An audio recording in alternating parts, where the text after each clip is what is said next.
আসসালামু আলাইকুম ওয়া রাহমাতুল্লাহি ওয়া বারাকাতুহু। আশা করছি সকলেই ভালো আছেন। আল্লাহ পাক রব্বুল আলামিনের কাছে দোয়া করি আল্লাহ পাক রব্বুল আলামিন যেন সকলকে ভালো রাখে, সকলকে সুস্থ রাখে, সকলেরই কারোবারে আল্লাহ পাক যেন বরকত দান করে।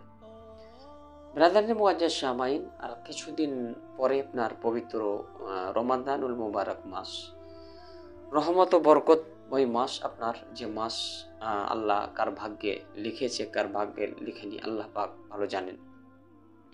অতএব বেরাদার মুআজ্জাজ শামাইন, আমার তরফ হইতে দিল থেকে সকলকেই রমাজানুল মুবারক মাসের মুবারকবাদ জানাই।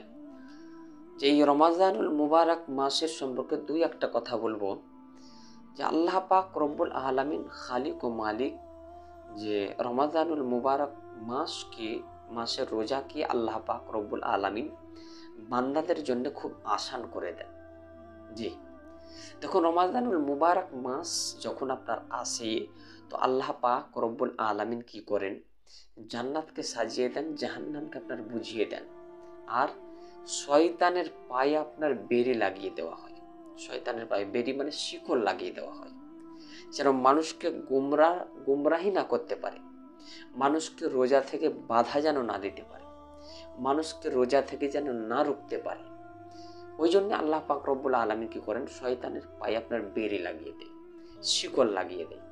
অতএব বেরাদারনি মুআজ্জাজ শামাইন, এই পবিত্র আর কিছুদিন পরে আপনার সেই রমাদানুল মুবারক মাস আসছে আমাদের সম্মুখে। আল্লাহ পাকের কাছে দোয়া করি আল্লাহ পাক রব্বুল আলামিন যেন আমাদের সকলকেই এই রমাদানুল মুবারক মাসের রোজা রাখার তৌফিক দান করে। সকলেই পড়ি আল্লাহুম্মা আমিন।